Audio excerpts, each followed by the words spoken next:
여러분 안녕하십니까? 부동산 세법의 이재준입니다. 자, 우리 이번 시간은요, 시험 대비 마지막 파이널 합격서 강의는 우리 최종 핵심 이론 정리하는 시간 갖도록 하겠습니다. 아마 7시간에 걸쳐서 진행이 되지 않을까 생각합니다. 자, 그래서 한번 우리 첫 진도 들어가 보도록 하죠. 자, 일단 진도는요, 우리가 핵심 이론에서 나왔던 이론으로 순서대로 그대로 간다라고 보시면 큰 무리는 없겠습니다. 그래서 역시 제일 먼저 우리 조세 총론에 관련된 부분에서 시험에 출제될 거, 그러니까 우리 마지막 시험 대비를 하는 거기 때문에 출제될 가능성이 높은 부분만 선별해서 강의가 이루어진다라는 것이 특징이 되겠습니다, 여러분. 그럼 어쨌거나 우리 조세 총론에서 최소 2문제 정도, 많으면 3문제까지 나온 적도 있습니다만, 물론 적을 때는 또 1문제도 나온 적도 있습니다. 그러나 평균적으로 역시 올해는 2문제 정도 예상합니다. 자, 그 중에서 우리가 일단 조세 총론에서 일단 한번 정리할 것이 세법 용어. 자, 용어 중에서도 일단 가장 기본적인 것이 우리가 당해세라는 거 다시 한번 좀 확인하고 넘어가죠. 이번에 2023년도에 전세 사기 등으로 인해서 우리 국세 기본법이나 지방세 기본법이 개정된 부분이기도 하기 때문에 당해세 한번 정리하고 넘어가죠. 자, 당해세, 요거는 우리가 세법의 용어는 아니고요. 우리 여러분이 이미 중개법 등에서 볼 때 경매, 공매 배웠을 때 나왔던 용어죠. 한번 잠깐 볼까요, 여러분? 자, 당해세라는 것은 글자들어 해당 재산에 대하여 부과된 세금을 말합니다. 그렇죠? 해당 재산 자체에 대해서 부과된 세금을 말한다는 거죠. 그럼 일단 여러분 요 당해세 종류를 알고 계셔야 되겠죠, 여러분? 자, 종류는 뭐죠, 여러분? 바로 보유세죠, 여러분. 가장 기본적인 보유세. 그러니까 우리 지방세인 보유세, 재산세, 그리고 부가세인 지방교육세가 해당이 되는 거죠. 그 다음에 역시 우리 재지종할 때 바로 소방분 지역자원시설세죠. 자, 그래서 항상 우리 부동산 세법에서 지역자원시설세, 그럼 뭐를 말하는 거다, 여러분? 소방분을 말합니다. 라고 말씀드렸죠. 그래서 소방분 지역자원시설세, 그리고 우리 국세 쪽에서 뭐가 있었죠, 여러분? 바로 종합부동산세가 있었죠. 그래서 우리 재지종이죠.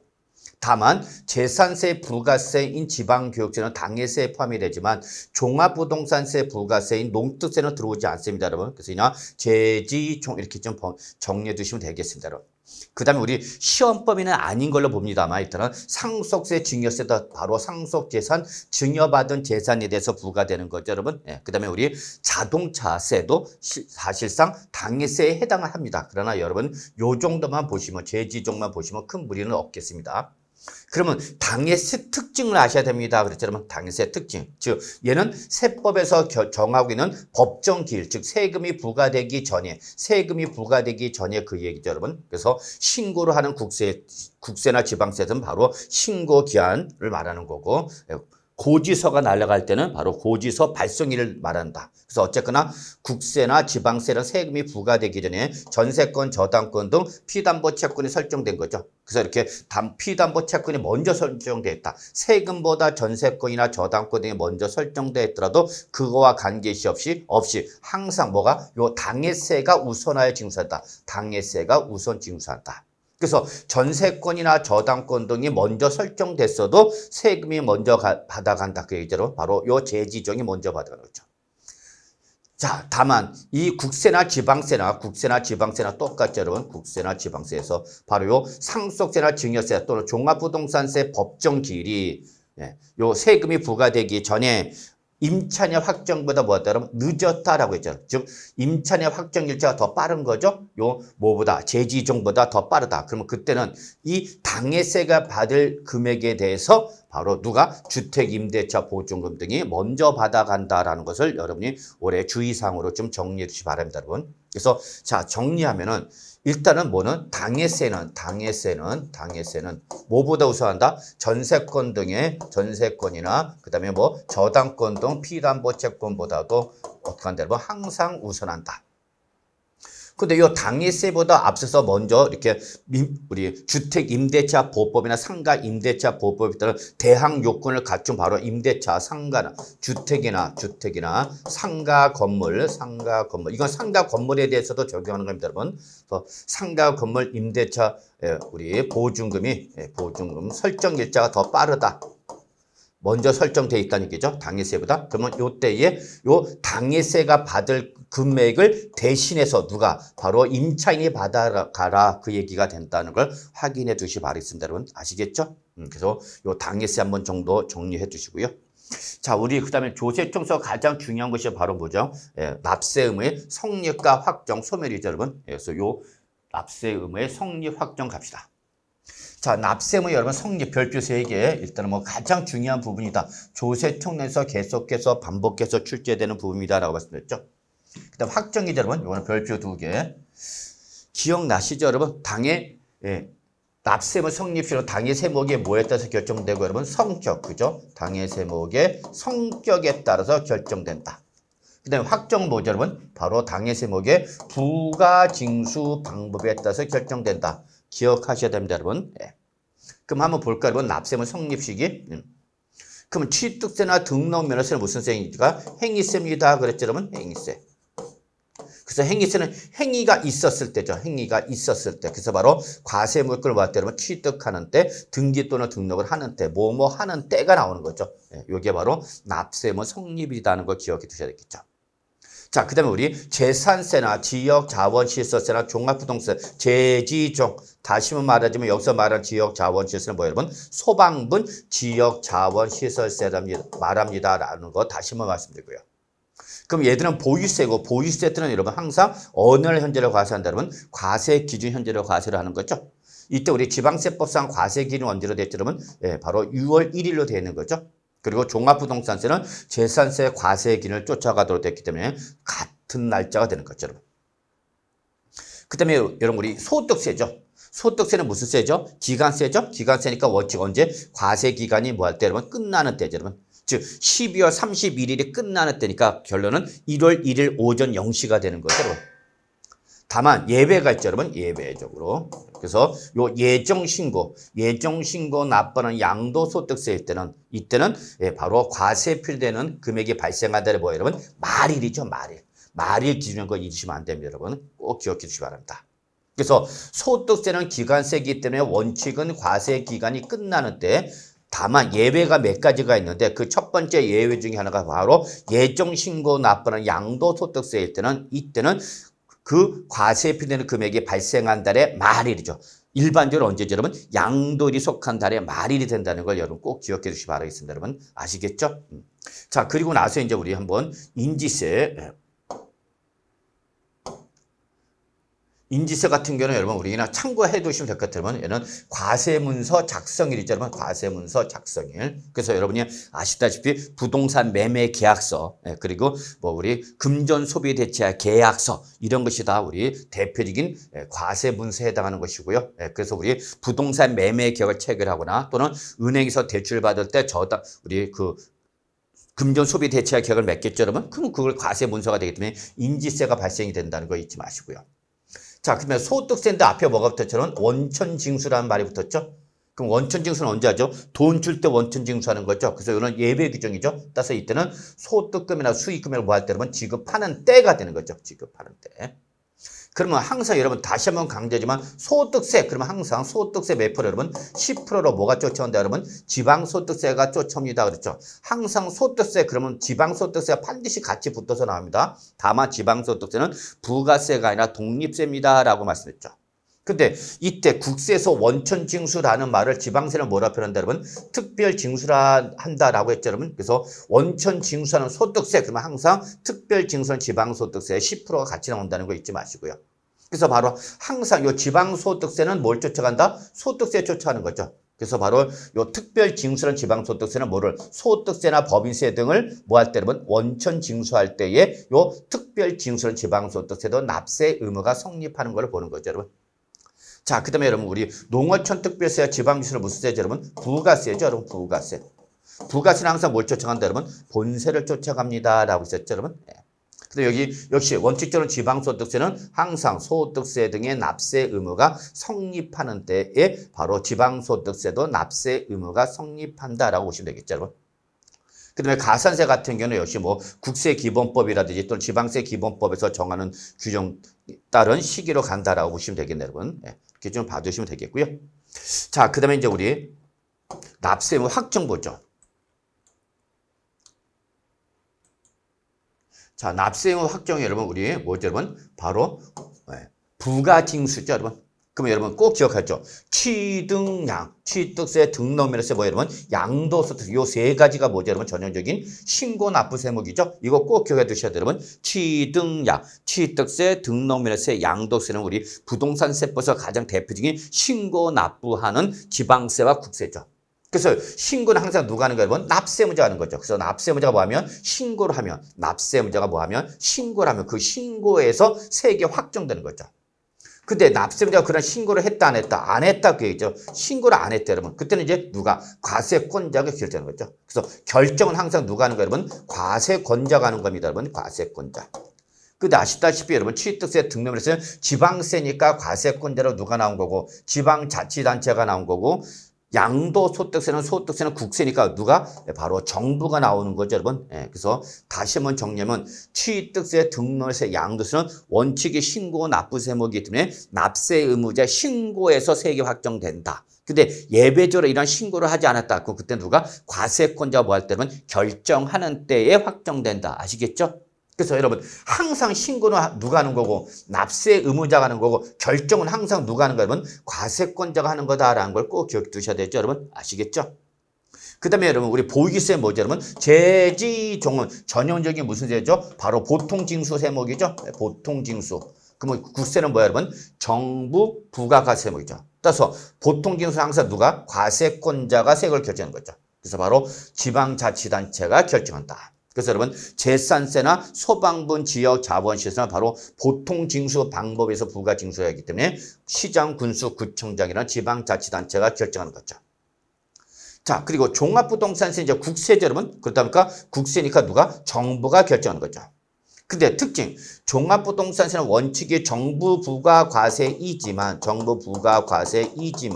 예외적으로 납세무자가 뭐하면 여러분 선택하면 뭐 할 수 있다 여러분 신고할 수 있죠. 그래서 납세무자가 선택을 해서 신고를 하겠다 나 직접 신고하겠다 그러면 그때는 정부의 결정은 있었던 걸로 보고 없었던 걸로 보고 납세무자 뭐해서 여러분 납세무자 신고해서 확정된다. 이게 가장 중요한 특징이죠 여러분. 그래서 여러분 다시 한번 강조할게요 여러분.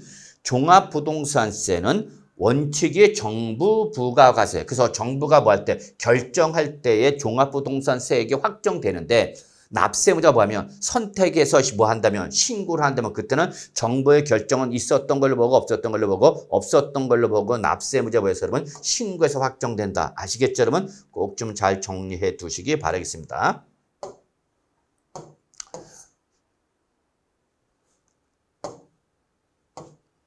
자, 그 다음에 우리 양도소득세가 했던 것처럼 방금 전에 바로 신고 납부세목이라고 잊지 마시고요. 자, 그 다음에 여러분 우리 이제 요 세 가지 좀 기억해 주시기 바랍니다. 여러분 인지세, 원천 징수하는 소득세, 특별 징수하는 지방 소득세 요 세 가지의 특징이 뭐냐면 납세무가 뭐하면 여러분 성립하면 별도의 절차 이시 없이 자동 확정된다라는 것이 특징이 되겠습니다. 여러분 요것도 꼭 좀 정리해 주셔야 합니다. 그래서 여러분한테 시험 이렇게 나왔죠. 납세 의무가 성립하면 별도의 절차 없이 자동으로 세액이 확정되는 게 뭐가 있냐? 그러면 여러분 뭐 인지세, 그다음에 뭐 원천 징수하는 소득세죠. 여러분 모든 소득세가 아니라 원천 징수하는 소득세. 그러니까 원천 징수하니까 뭐가 나오고 특별 징수가 나오는 거고 소득세니까 뭐가 나온 거야, 여러분? 지방 소득세죠. 그래서 요 세 가지 인지세, 원천 징수하는 소득세, 그다음에 특별 징수하는 지방 소득세 요 세 가지는 별도 납세무 성립이 되면 자동적으로 확정되는 거죠.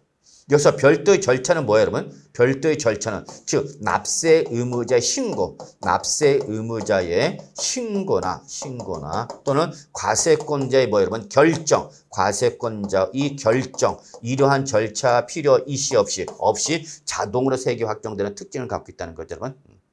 자, 그러면 부가세는 항상 뭘 쫓아간다, 여러분? 본세 쫓아가는 거죠. 그래서 바로 농어촌 특별세나 지방교육세라는 부가세는 항상 본세를 쫓아간다는 걸 정리해 두시면 될 것 같습니다, 여러분. 아시겠죠? 네. 자, 그래서 여러분 우리 납세 의무의 성립과 확정은 이 정도로 마무리하고요. 이제 납세 의무 소멸 한번 잠깐 볼까요? 자, 이미 납세 의무 소멸 사유는 시험에 나왔어요, 여러분, 최근에. 그래서 여러분 또 나오기는 힘들죠. 그렇기 때문에 그냥 한 번만 보시기 바랍니다, 여러분. 납부나 충당, 부가의 취소 또는 제척기간의 만료라든지 여러분, 제척기간의 만료라든지 또는 소멸시의 완성. 이게 바로 납세 의무의 소멸 사유에 해당하는 거죠.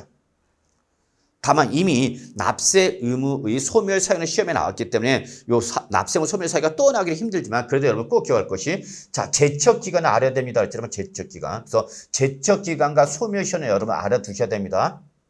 그럼 제척 기간은 일단 크게 몇 가지로 구분한다 여러분? 세 가지로 구분합니다. 그랬죠? 몇 년짜리? 10년짜리, 7년짜리, 5년짜리 이렇게 세 가지로 구분하죠.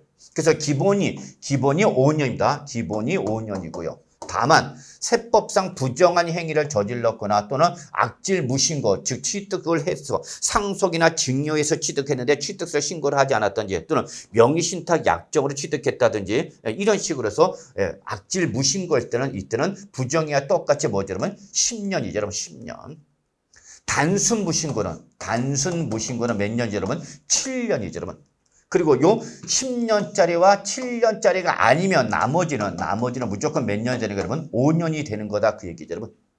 그러면 이때 요 나머지를 좀 기억해 두셔야 되는데 여러분. 그래서 요 세 가지 요 부정행위, 악질 무신고 요거는 뭐죠 여러분? 취득세, 등록 면허세, 양도소득세, 신고 납부하는 세목이죠.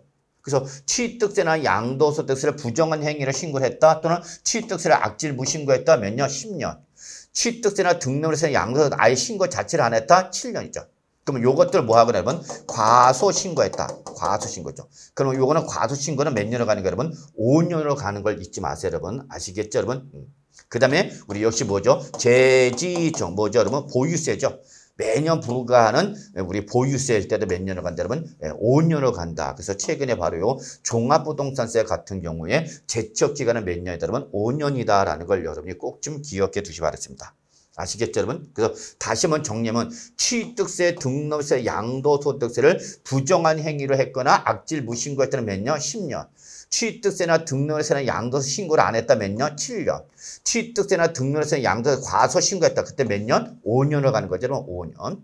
그 다음에 재지정은 무조건 몇 년? 5년밖에 없습니다. 여러분 재지정은 무조건 5년밖에 없다라는 거 잊지 마시고요. 예. 자, 그 다음에 만약에 아직까지 시험에 나오지는 않았고 나올 가능성은 적지만 부담부 증여일 때, 즉 양도소득세에서 부담부 증여일 때는 여러분 우리 양도소득세 제척기간을 적용하는 것이 아니라 증여세 이 제척기간을 적용한다는 거나 참고로 한번 들으시기 바랍니다. 자, 그래서 요 정도로 보시고요. 자, 그 다음에 이제 우리 소멸시효 한번 잠깐 보죠. 자, 소멸시효 기간도 기본이 몇 년이죠, 여러분? 5년이죠? 5년.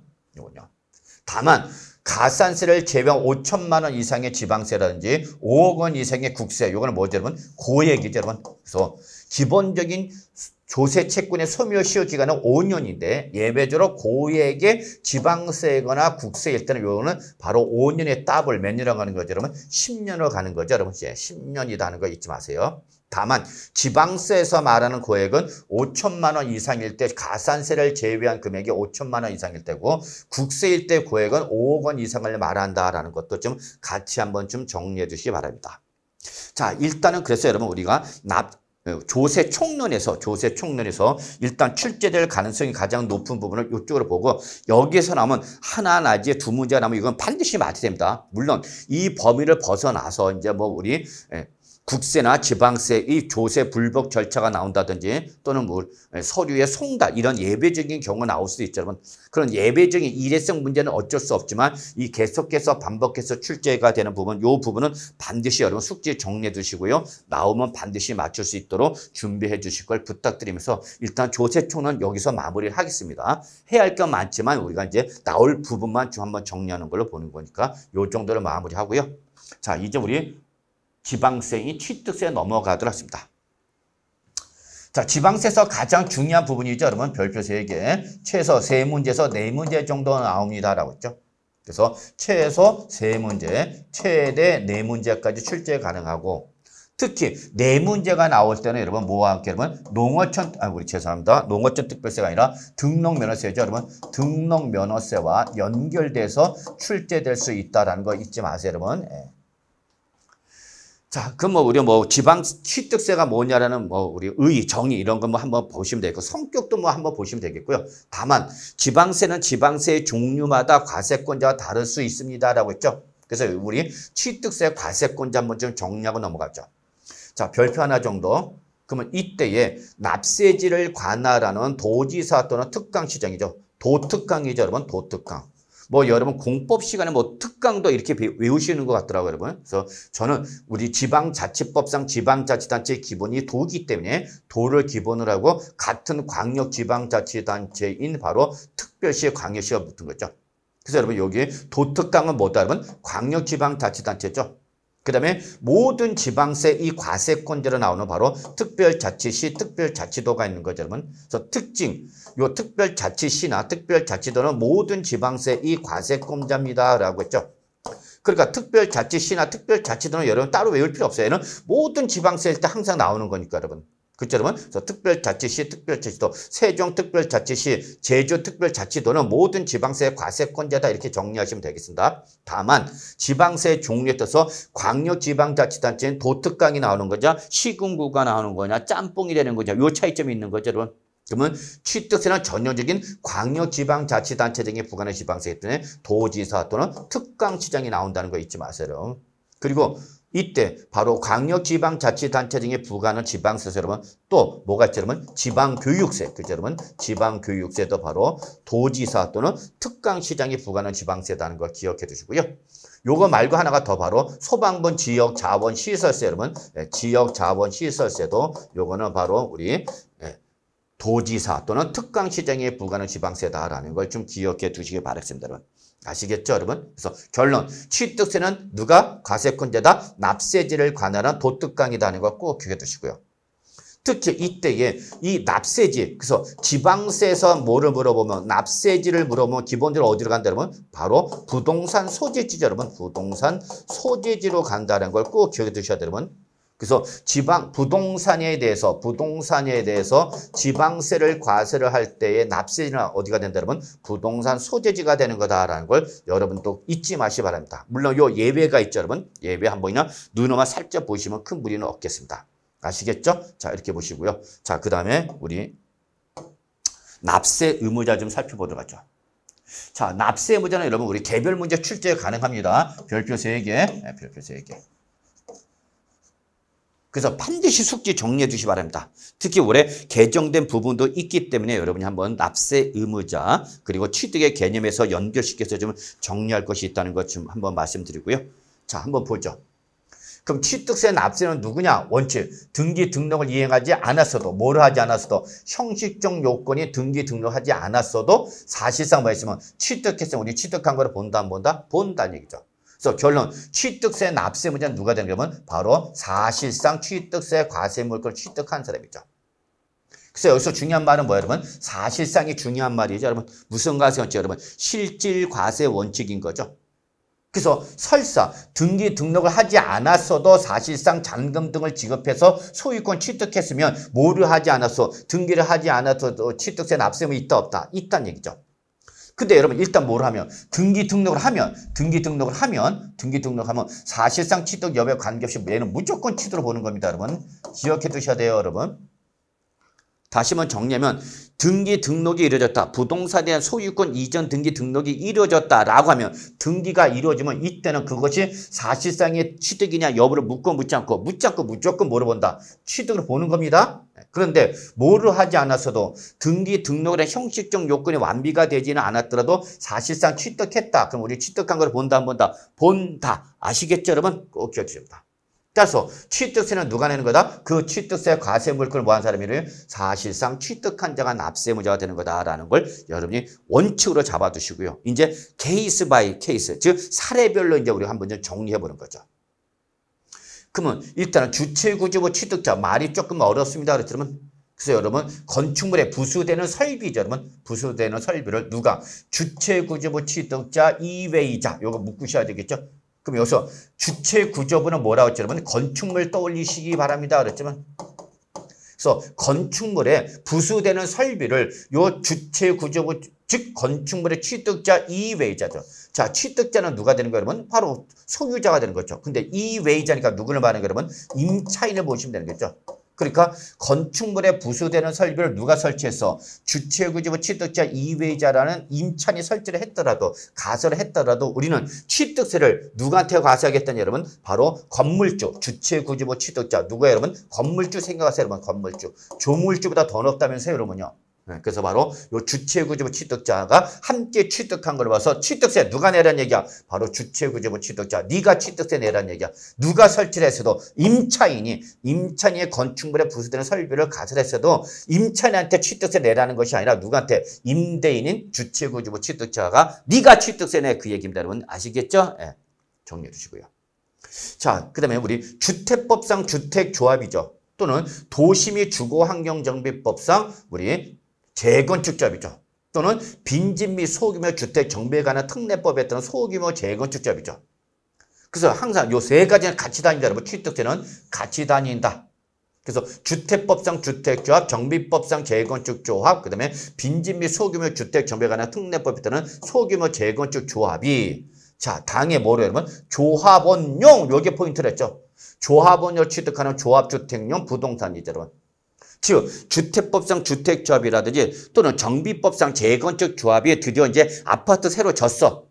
그럼 그 새로 취득한 그 건물에 대해서 이제 우리 원시 취득을 해야 되겠죠. 근데 그 원시 취득하는 그 조합주택용 부동산 중 누구한테? 조합원에게 돌려야 되는 것은 지금 취득 명의자는 누구지만 조합이지만 우리는 누가 취득한 걸 보겠다? 조합원이 취득한 걸 보겠다. 그래서 취득세는 누가 내면 되는 거예요? 여러분? 바로 조합원이 그 건축물에 대한 원시 취득자가 되는 거죠. 여러분 아시겠죠? 다만 비조합원용이죠. 즉 요거는 뭐야 여러분? 조합원에게 귀속되지 아니하는 조합원이 아닌 이 바로 뭐를 말한다 여러분? 일반 분양용을 말하는 거죠. 여러분 일반 분양용을 말한다. 그래서 이렇게 조합주택용 부동산은 크게 두 가지로 나눠지는 거죠. 여러분 뭐와? 조합원용과 비조합원용으로 구분되죠. 그래서 완성된 조합주택을 조합원한테 줘야 되는 거죠. 그럼 이거는 누가 취득한 걸 보는 거고 조합원이 취득한 걸 보는 거고 우리는 일반 분양을 통해서 우리 아파트 등 주택 재건축 주택 건설비를 충당해야 되겠죠. 그래서 바로 이건 누가 여러분? 일반 분양하는 거죠. 일반 분양. 그럼 요거는 누가 취득한 거로 보는 얘기 여러분? 조합이 취득한 걸로 보라 할게요, 여러분. 그래서 취득세를 누가 내야 될 거냐 그 얘기입니다, 여러분. 아시겠죠? 그래서 여러분 외우려고 하지 마시고요. 조합원료를 취득하는 조합주택용 부동산이다. 그러면 그때는 취득 명의자는 조합이라더라도 누가 취득한 걸로 본다 그러면 조합원이 취득한 걸로 본다. 근데 무는 비조합원용 그냥 그대로 누가 조합이 취득한 걸로 봐라 그 얘기입니다, 여러분. 아시겠죠? 요것도 꼭 좀 체킹해 주시기 바라겠습니다. 자, 상속을 받았다 봅시다. 여러분, 상속을 받았다. 그럼 상속을 받은 취득세 과세 물권은 당연히 누가 내는 게 여러분? 상속인 각자죠. 여러분, 상속인 각자가 자기 뭐에 대해서 지분에 대해서 자기 이 지분에 대해서 납세를 부담했죠. 그래서 바로 여기 지분을 취득했다. 이건 뭐 여러분? 공동상속을 받은 걸 말하는 거죠. 공동상속. 그럼 그때는 그 공동상속은 누가 여러분? 지분이 취득한 걸 보는 거다라는 걸 잊지 마시기 바랍니다. 여러분. 자, 그러면 이제 우리 과점주주도 여러분 나름대로 과거에 최근에 한 중반 이후에 출제됐었던 부분이죠. 그래서 한번 정리해 두시고 언제 또 시험에 나올 수는 있는 부분이기 때문에 한 번 정도는 정리해 둘 필요가 있는 거죠.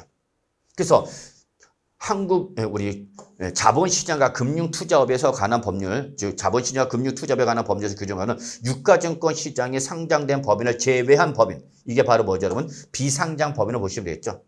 그러면 이러한 비상장 법인이 발행한 주식 등을 취득함으로써 100분의 50을 뭐하면 여러분? 초과하는 거죠. 즉 50%를 초과하는 자. 즉 그 비상장 법인은 뭐가 되는 거면 최대 주주가 되는 거죠.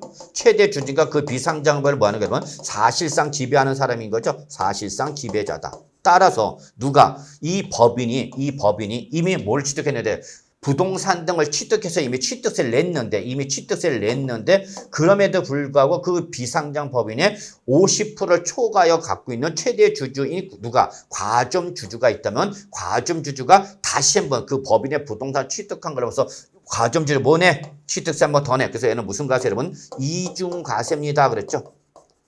그래서 과점 주주에 대한 간주주는 혜택을 주는가 불이익을 주는가 그러면 불이익을 주는 거라고 했어요. 불이익을. 네. 그래서 이때는 그 과점 주주가 취득세 한 번 더 내라는 얘기죠. 그래서 무슨 과세하겠다? 이중과세하겠다. 이미 누가 냈는데 법인이 이미 부동산에 대한 취득세를 냈는데 그 비상장 법인의 과점 주주가 있으면 과점 주주 네가 다시 한 번 내. 그래서 무슨 과세? 이중과세죠. 다만 법인을 뭐 했을 때는 법인을 설립했을 때는 이때는 과점 주주가 있다더라도 그때는 과세를 한다 안 한다? 안 한다. 그래서 법인 설립 시 지분에서는 취득세를 과세를 안 하는 거다라는 거죠, 여러분. 그러면 항상 여기는 뭐야, 여러분? 법인을 뭐 한다면 설립한 후죠. 법인은 설립한 후에 최초로 과점 주주가 되었다. 그러면 이때 과세가 되는 지분율은 그날 지분 모두, 즉 과점 주주가 최초로 과점 주주가 됐을 때 그때 지분 전체에 대해서 취득세를 과세하는 거다라는 거 잊지 마시고요. 그 다음에 이미 과점 주주였던 자가 주식을 다시 추가 취득해서 지분이 증가되거나 또는 과점 주주였다가 주식을 매도해서 과점 주주가 아니었다. 다시 주식을 재취득해서 다시 과점 주주가 된 거죠, 여러분. 어쨌거나 여러분 기존에 이미 과점 주주인 상태에서 지분이 증가되거나 과점 주주였다가 아니었다 다시 과점 주주가 됐을 때는 항상 과거를 묻죠. 그래서 과거를 물어서 과거의 최고 지분율을 뭐 했을 때만 여러분 증가했을 때만 과거의 최고 지분율을 증가할 때 그 증가분만이죠. 즉 최초로 과점 주주가 되는 그날 지분 전체인데 반해서 이미 또는 다시 과점 주주가 되는 과거의 최고 지분을 증가한 요 증가분만 취득세 납세 의무가 있는 거다라는 걸 꼭 기억해 두시기 바랍니다, 여러분. 아시겠죠, 여러분? 예. 자, 그다음에 나머지 한번 보죠. 자, 이번에는 우리 정원이나 부속 시설물이죠. 이때 이 정원이나 부속 시설물 어디다 설치했는지 잘 보셔야 돼요, 여러분. 그래서 택지 공사 준공된 어디에 토지에 정원이나 부속 시설물 등 뭐였으면 조성 설치한 거죠. 그러면 이때에 이 정원이나 부속 시설물은 어디에 설치했으니까 토지에 조성 설치했으니까 이때 이 정원이나 부속 시설물은 어디에 토지에 포함하라 합니다. 토지에 포함하라. 그럼 이때 토지에 포함하면서 토지에 뭐로 보라는 얘기 여러분? 지목의 사실상 변경, 즉 토지 지목 변경으로 보라는 얘기죠, 여러분. 그럼 이거 무슨 취득이 되는 거죠, 여러분? 그렇죠? 간주 취득이 되는 거죠. 그래서 누가? 토지 소유자가 취득세를 내는데 바로 무슨 취득으로 봐서 간주 취득이죠. 그래서 바로 요때 과표는 바로 뭐가 되는 거죠, 여러분? 그 지목 변경으로서 뭐 하는가, 여러분? 기본적으로 증가한 가액에다가 여러분 무슨 세율 정하는 거죠, 여러분? 바로 특례세율 2%로 특례세율 2% 해서 취득세를 누가 내라? 바로 토지 소유자가 내라 그게 여러분. 왜? 정원이나 부속시설을 어디에 설치했으니까? 토지에 조성 설치했으니까. 근데 여기는 정원이나 부속시설물 등을 어디에 설치했으면 건축물에, 건축하는 건축물에 조성 설치했다라고 했잖아요. 그러면 이때는 이 정원이나 부속시설물은 어디에 포함하라? 건축물에 포함하라. 여기는 지금 어디에 포함한 거고 토지에 포함한 거고 여기는 건축물에 포함하라. 이걸 구분하셔야 되죠. 그러면 어떨 때 토지에 포함하는 거고 어떨 때 건축물에 포함하냐. 이건 앞에 말을 보라고. 그래서 택지 공사 준공된 토지에 조성 설치가 됐다. 그러면 그때는 어디에 포함하는 거고 토지에 포함하는 거고 건축물에 조성 설치했다. 그럼 그때는 그 정원이나 부속시설물 어디에 포함하라? 건축물에 포함하라고 여러분. 아시겠죠? 이걸 가끔가다 구분을 못하겠다고 좀 어려워하는 분들 계시더라고요. 어려워하지 마세요. 여기 조건이 제시가 된다는 거 잊지 마세요. 그러면 이때 이 건축물에 포함하는 건 뭐예요, 여러분? 바로 건축, 원시 취득을 보는 거죠, 여러분. 원시 취득을 보는 거죠. 그래서 바로 그 누가 건축물을 취득하는 자가 취득세 납세하면 되는 거죠. 그러면 이때는 바로 요 정원이나 부속 시설물도 조성 설치한 모든 가액이죠. 전체 가액에 대해서 여러분 우리 원시 취득의 몇 프로 여러분 2.8%에서 취득세 내라 그 얘기죠. 누가 건축물을 취득하는 자가. 아시겠죠, 여러분?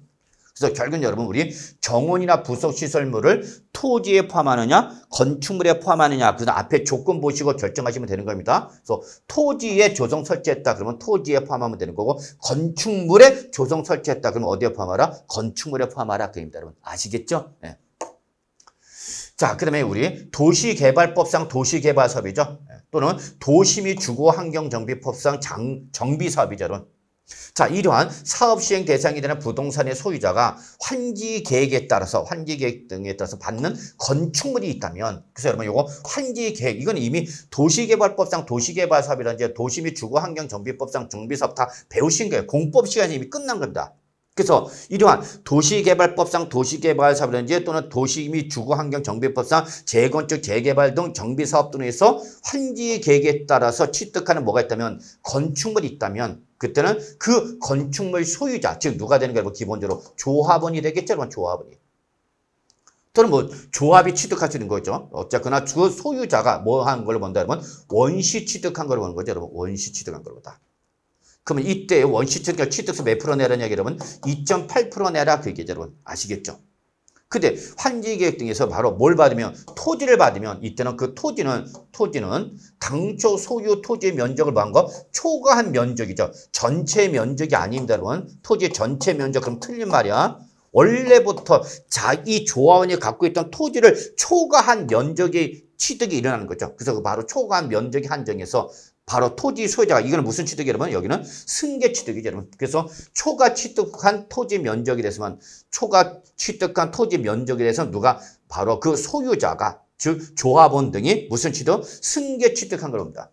그럼 승계 취득한 걸 보니까 뭐야, 여러분? 4% 등으로 취득세 내면 된다 그 얘기죠, 여러분. 아시겠죠, 여러분? 네, 그래서 이걸 좀 기억해 두시기 바랍니다, 여러분. 그 요 건축물의 취득에 대해서는 환지 계획에 따라서 취득하는 건축물은 그 소유자가 무슨 취득? 원시 취득한 걸 보기 때문에 바로 이때는 취득세 몇 프로 내면 되고 2.8%를 내면 되는 거고 그 토지를 받았다. 그럼 그때는 당초 소유 토지 면적을 뭐한 것만 초과한 면적에 대해서만 누가 그 소유자가 무슨 취득? 승계 취득이니까 여러분 몇 프로? 취득세 바로 4% 내면 된다. 그 얘기가 됐습니다. 여러분 아시겠죠? 여기에 바로 이번에 2023년도 개정된 내용이죠, 여러분. 그래서 개정된 내용의 일부니까 정리해 주시기 바랍니다. 그러면 여러분, 요거 통치기에 나와 있는 거죠. 그래서 갑이 소유하는 미등기 건물에 대하여 누가 을이 채권 확보를 위하여 법원의 판결에 의한 소유권 보존 등기를 누구 명의로 갑의 명의로 등기했다. 이거 뭐죠, 여러분? 채권자 대위권 한 거죠, 여러분? 그럼 그때 취득세 누구한테 있다? 갑한테 있다라는 거죠, 여러분. 아시겠죠, 여러분? 이렇게 정리해 두시면 되겠네요. 그래서 납세 문장 꼭 정리해 주시기 바라겠습니다. 자, 이제 우리 취득의 개념 갑시다. 자, 취득의 개념도 중요한 거 몇 가지가 있죠, 여러분. 그래서 여러분, 자, 취득세에서 말하는 취득은 여러분, 원시 취득이냐, 승계 취득이냐, 유상이냐, 무상이냐를 묻고 묻지 않고 모든 취득을 말하는 거죠. 그래서 바로 여기서 취득은 뭘 취득하는 거죠, 여러분? 과세 물권. 취득세 과세 물권에 뭐를 취득하는 거다, 여러분? 소유권을 취득하는 거죠. 소유권을 취득하는 거다. 그때 그 소유권의 취득 형태는 묻는다, 묻지 않는다? 묻지 않는다. 그래서 원시 취득한 건지 승계 취득한 건지 유상인지 무상인지 묻고 묻지 않고 무조건 다 취득세가 쓰는 거죠. 따라서 이때 취득은 사실상 취득을 말하기 때문에 설사 뭐가 이루어지지 않았어도 등기 등록이 이루어지지 않았어도 사실 취득에서 우리 취득한 걸 본다 안 본다? 보는 거죠, 여러분. 물론 등기 등록이 이루어졌다. 그럼 무조건 뭐를 본다, 여러분? 취득을 보는 거죠, 여러분. 아시겠죠? 그 다음에 현황 불가의 원칙, 즉 부동산에 대한 취득세를 과세할 때는 원칙은 공부상의 등재 현황에 불과하고 뭘 가져오면 사실상 취득한 때의 그 당의 물건의 현황에 의해서 보는 거죠. 무슨 과세 원칙이냐면 실질 과세 원칙이죠. 그래서 사실상 취득했을 때 현황에 따라서 부과하는 것이 원칙이다. 다만 이 현황이 확인이 안 된다. 그럼 그때 어쩔 수 없이 공부상으로 가는 거지만 바로 사실상의 원칙이 되는 거죠. 사실상의 원칙. 그 다음에 공부상의 예외가 될 수도 있다라는 거 그냥 참고해 보시고요. 특히 여러분 간지 취득 꼭 기억해 두셔야죠. 별표에서 4개짜리죠. 취득세만 있는 규정입니다. 그랬죠, 여러분. 취득세에서만 나오는 규정이다. 다른 등록면에서 재산세 이런 데는 없어요, 여러분. 그러면 이때 간지 취득은 우리 대표적인 것이 뭐가 있죠, 여러분? 토지 이 지목 변경, 신축과 재축을 제외한 건축. 그러면 신축과 재축을 제외한 건축 뭐 여러분? 증축, 개축이죠? 또는 뭐 여러분? 개수죠. 그래서 가액이 어떻게 하면 증가하면 그때 그 취득은 무슨 취득 여러분? 간지 취득이죠. 그러면 간지 취득일 때 가장 중요한 특징. 얘는 과표는 항상 무슨 가액이 된다, 여러분? 그렇죠? 증가한 가액이 되는 거죠, 여러분. 증가한 가액이 되는 거다. 자, 근데 다만 예외적으로 우리 차량, 기계장비, 항공기, 주문에 의하여 건드는 선박 요 4가지는 판매를 목적으로 원시 취득하는 동산인 것들이죠. 그래서 얘들은 원시 취득일 때는 원시 취득은 취득으로 보고 안 보고 그죠, 여러분? 뭐일 때 안에서만 승계 취득일 때 안에서만 취득을 본다라는 걸 여러분이 기억해 두시 바라겠습니다. 여러분 아시겠죠? 자, 그다음에 이제 우리 증여 간주 이거 매우 중요하죠. 별표에서 4개짜리죠, 여러분. 자, 여기서 가장 중요한 조건 이거죠. 배우자 또는 직계 준비속이죠. 두 글자로 뭐라 하면 왼수. 자, 왼수 간의 부동산을 매매도로 취득했다. 그럼 우리는 왼수지 간의 부동산 매매를 취득하면 우리 매매를 인정하고 안 하고 뭐로 본다? 증여를 취득한 걸 보는 거죠. 이게 원칙이죠. 그러나 요 경우에 해당하면 이때는 왼수로부터 취득을 했다 하더라도 이때 뭐로 본다면 유상으로 취득한 걸 본다는 얘기죠, 여러분. 그럼 여러분 요거 꼭 기억해 두시죠. 그래서 다시 한번 정립시다. 왼수지간에 부동산 취득하면 우리 뭐로 본다 여러분? 증여로 본다. 다만 요 1, 2, 3, 4 그리고 기억부터 리을에 해당할 때 뭐로 간다 여러분? 유상으로 가는 거죠. 그럼 요거는 다 하나같이 대가 지급 사실을 대가가 지급됐다는 사실을 확인할 수 있어 없어? 있는 경우죠. 여러분 객관적 확인이 가능하다. 아, 돈 주고 받았네 라는 거죠. 그래서 첫째 뭐 공매나 경매, 그다음에 파산 선고로 인한 처분, 그다음에 권리의 행사나 이전의 행사에 뭐 등기 등록이 필요한 뭐죠, 여러분? 교환이죠. 그래서 부동산 간에 서로 교환했을 때 기타 대가를 지급한 사실을 뭐 하면 여러분 증명한 거죠, 여러분. 그래서 여러분 읽어보시기 바랍니다. 그리고 요거와 꼭 관련해서 같이 정리할게요. 바로 뭐죠, 여러분? 바로 요 부담부 증여죠. 그래서 요거를 같이 연계시켜서 정리해 주셔야 됩니다, 여러분. 그래서 증여자의 채무를 인수는 뭐 부담부 증여다. 그럼 원칙 뭐죠, 여러분? 두 개를 나눠야 되는 거죠. 그래서 채무에게 상당하는 부분과 나머지 부분을 구분해서 그죠, 여러분? 그래서 채무에게 상당하는 부분은 무슨 취득으로 보는 거죠, 여러분? 유상으로 취득한 거로 보는 거죠, 여러분? 유상 취득이죠. 그러면 나머지만 뭐로 보라, 여러분? 증여로 봐라 그 얘기죠, 여러분. 다만 이 부담부 증여 당사자 누구면 왼수지가 아니면 왼수 나왔네 여러분. 왼수이면 이때는 부담부 증여를 인정한다 안 한다? 안 한다. 그래서 이때는 전에 뭘로 본다? 증여로 본다는 걸 꼭 기억해 두시기 바라겠습니다. 여러분 아시겠죠? 자 이렇게 좀 봐두시고요. 자, 그 다음에 이제 우리 비과세로 좀 넘어가겠습니다. 뭐 비과세는 개별 문제로 출제되기는 힘드니까 여러분 요것만 좀 확인해 두시면 되지 않을까 생각합니다. 여러분. 그래서 이거는 과세권자인 국가나 지방자치단체 또는 지방자치단체 조합이 직접 취득하는 경우죠. 그리고 여기 외국 정부나 주한 국제기구가 나오죠. 다만 외국 정부는 항상 뭐 확인하라면 상호주의 확인하십시오라고 했죠. 그래서 여기가 직접 취득하는 게 아니면 간접 취득인 거죠. 그래서 국가나 지방자치단체 또는 지방자치단체 조합은 과세권자의 여기는 뭐죠? 귀속 또는 기부 체납을 조건을 취득하는 부동산이나 사회 기반 시설에 대해서 비과세를 주겠다 그 얘기겠죠, 여러분. 다만 이러한 귀속 비과세 조건이었던 귀속이나 기부 체납의 조건을 이행하지 아니한다든지 여러분 또는 이행했다 하더라도 반대급부로 과세 관청이 갖고 있던 부동산을 무상으로 취득했다. 그러면 이때는 과세를 한다 안 한다? 한다 얘기죠. 이때는 비과세 제외한다. 과세를 하겠다 그 얘기죠, 여러분. 그 다음에 이제 대표적인 형식적 취득이죠. 형식적 취득의 대표가 바로 뭐죠? 신탁법상 신탁이죠, 여러분. 그래서 반드시 신탁 등기가 이루어졌을 때에 그 위탁자, 수탁자, 위탁자, 수탁자, 신수탁자, 즉 신탁 계약 당사자일 때는 비과세가 되는 거죠.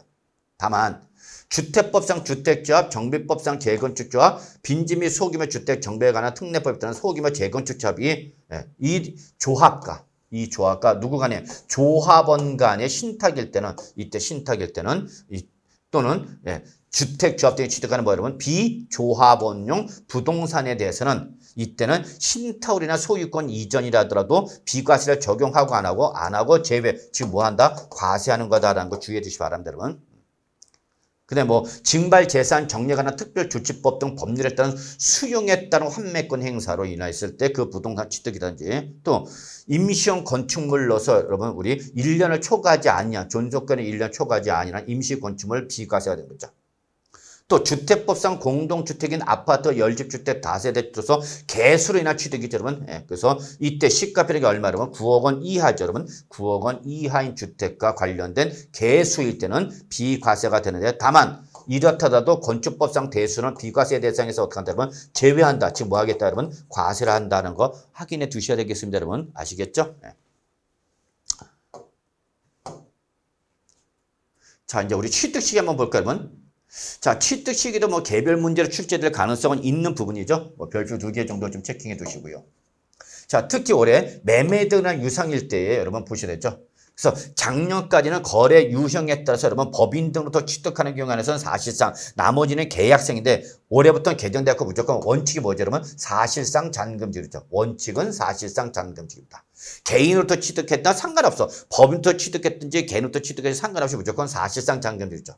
다만 예외적으로 요 사실상 잔금지급을 확인할 수 없으면 어떻게 할 거냐 그 얘기죠, 여러분. 그때는 어쩔 수 없죠. 어디로 가죠? 계약상 잔금지급으로 가는 거죠. 계약상. 다만 이때 계약상 잔금 지급을 가려고 봤더니 계약서에 잔금 지급이 명시가 되어 있지 않다. 이거는 그냥 보충적 규정 여러분. 그럼 그때는 어쩔 수 없죠. 없으면 그때 계약부터 60일에 경과한 날에 취득한 걸 보는 거죠. 여러분. 아시겠죠 여러분? 네. 자, 그리고 이러한 사실상 잔금 지급을 취득하는 걸 원칙으로 하는데 이러한 사실상 잔금을 지급하기도 전에 또는 우리 연부 취득일 때는 이때는 여러분 우리 얼가죠? 사실상 연부금 지급일까? 요거는 바로 등기 등록 접수를 가는 거죠. 그래서 바로 잔금을 지급하기는 먼저 등기했다. 그러면 이때는 등기 등록일로 간다는 거 잊지 마시고요. 또 우리 연부 취득일 때는 사실상 연부금 지급을 해야죠. 여러분 여기 체킹 잔금이 아니죠. 여러분 여기는 매매일 때는 일반적 매매는 잔금인데 연부 매매일 때는 연부금입니다. 여러분 연부금은 구분하셔야 되죠.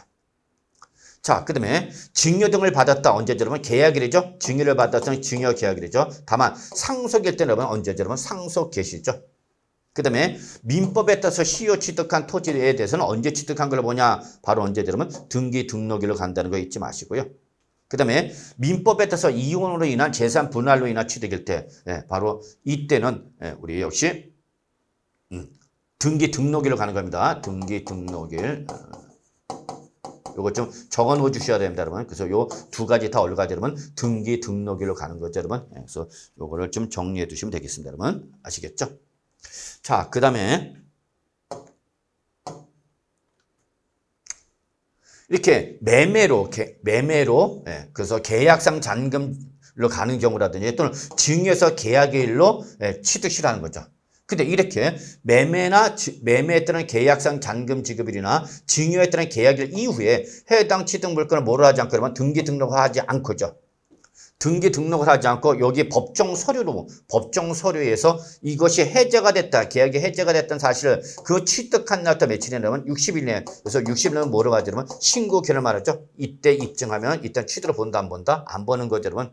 그래서 이때 매매 등일 때 법정사는 4가지, 증여에 대한 법정사는 3가지라는 거 잊지 마시고요. 그래서 여러분 화해조서, 인락조서, 공정증서라든지 계약해제 신고서라든지 또는 우리 시장군수구청장이 교부한 매매계약 해제 확인 서류 이런 것이 있다면 역시 이거는 바로 증여를 취득을 본다, 안 본다? 안 본다는 거 확인해 두셔야 되겠습니다. 여러분 아시겠죠? 자, 그러면 이제 우리는 뭐 원시 취득 같은 거 다 나왔죠. 여러분 한번 좀 봐두시고요. 그래서 원시 취득이란 취득 시기라든지 여러분, 그 다음에 토지 지목 변경에 따른 취득 시기 꼭 좀 정리해 두시기 바라겠습니다. 여러분 아시겠죠? 자, 역시 우리 이제 과세 표준이 올해 중요하죠. 바로 이번 2023년도 새로운 규정이 적용되는 것이기 때문에 별표 3개 너무너무 중요하다는 거 잊지 마세요. 그래서 취득세 과세표는 당연히 언제죠? 그러면 취득 당시의 가액이죠. 취득이란 행위가 있었을 때 그 물건의 가액을 과표하는 거다라는 걸 확인해 두셔야 되겠습니다. 여러분 아시겠죠? 다만 이게 무슨 취득이다 보니까 연부 취득이죠, 여러분. 연부 취득이죠. 그러면 얘는 대금이 일시불로 들어오는 것이 아니라 이렇게 2년 이상에 걸쳐서 나눠서 들어오는 거죠. 그러니까 이때는 과표는 뭐가 된다? 매해 사실상 지급되는 연부 금액이죠. 매해 사실상 지급되는 연부 금액을 과표하는 거죠. 이때에 그 취득 금액에 포함하는 계약 보증금이 있다면 당연히 계약금도 여러분 포함하는 거죠, 여러분. 이렇게 보시면 되죠. 그러면 이때에 이 취득 당시의 가액을 어떻게 결정할 거냐? 요거는 바로 취득의 유형에 따라서 달라진다라는 거죠, 여러분. 이게 올해부터 개정된 거죠. 그래서 이 취득 당시 가액은 어떤 취득이야? 매매로 인한 유상승계 취득이야? 건축 등의 원시 취득이야? 또는 뭐 간주 취득이야? 이런 걸 취득의 유형에 따라 달라지겠죠. 그래서 제일 먼저 매매나 교환 등으로 인한 유상승계 취득이다. 이때의 취득 당시의 가액은 뭐가 되는 거냐? 그게 여러분. 그럼 원칙 뭐가 되는 거예요, 여러분? 사실상 취득 가격이죠. 왜? 매매니까. 그러니까 매매니까 거래 가격이 있을 거 아니에요, 여러분. 그래서 바로 그 사실상 취득 가격을 원칙을 하는 거죠. 따라서 이때 우리 앞에서 봤던 취득 시기, 즉 사실상 잔금 지급일 또는 계약상 잔금 지급일 또는 등기 등록일, 그걸 기준해서 그 전에 그래서 취득 시기가 도래하기 전에 해당 물건을 뭐하기 위해서 여러분 취득하기 위하여 거래 상대방이나 제3자한테 지급할 거나 지급할 일체의 모든 직접 비용과 여기 나와 있는 간접 비용의 뭐 합계이죠. 간접 비용의 합계이죠. 다만 취득대금을 일시급 등으로 지불해서 일정액을 뭘 받으면 여러분 할인을 받았다. 할인을 받던 그 할인액은 준 거 안 준 거? 안 준 거죠. 그 할인액을 포함한 거 제외한 거? 제외한 거죠. 할인액을 제외한 무슨 금액? 할인된 금액이죠. 할인된 금액을 바로 과표를 하는 거다라는 거 잊지 마세요. 그래서 매매 등을 한 유상승계 취득은 언제다 그러면 바로 어떤 걸 한다? 사실상 취득가격이죠. 다만 요거에 뭐가 있다면 예외가 있죠. 그래서 특수관계이죠. 그래서 바로 요거는 바로 부당예산 부인 규정이죠. 그래서 이 예외 규정은 일반적인 매매일 때 적용하는 것이 아니라 특수관계인으로부터 취득된다. 근데 뭐보다 시가 인정액보다 뭐야 여러분? 동그라미 쳐 낮은 가격으로 부동산 취득한 거죠. 특수관계인으로부터 뭐야 여러분? 저가 매수한 거죠. 저가 매수. 그러면 저가 매수하니까 당연히 과표가 어떻게 돼요 여러분? 떨어지겠죠. 과표가 떨어지니까 취득세가 어떻게 돼요? 떨어지겠죠. 그러면 세금을 적게 내게 되겠죠. 그럼 과세관청이 이걸 인정하겠다 안 하겠다? 안 하겠다 그 얘기를. 그래서 반드시 시가 인정액보다 뭐야 여러분? 낮은 가격으로 샀을 때만이 여러분. 높은 가격으로 샀다. 높은 가격. 그러면 세금을 많이 내는 거죠. 그럼 과세관청은 말을 안 해요. 그래서 특수관계인으로부터 시가 인정액보다 낮은 가격으로 샀다. 그랬죠. 그럼 그때는 시가 인정액과 그다음에 사실상의 취득가 두 가액이 뭐가 그러면 차액이죠. 요 시가 인정액과 사실상 취득가 요 두 가액의 차액이 절대적 기준금액 얼마 이상이 되거나 3억 원 이상이 되거나 또는 상대적 비율로서 시가 인정액 몇 프로 이상 5% 이상이면 그때는 조세 부담을 부당하게 감소시킨 걸로 인정을 해서 이때는 사실상 취득 가격을 과표로 하는 것이 아니라 이때는 뭐를? 시가 인정액을 과표로 하는 거다. 이걸 꼭 체킹해 두시기 바라겠습니다. 여러분 아시겠죠? 네. 자, 그래서 일단은 이번 시간은 여기까지 하도록 하겠습니다.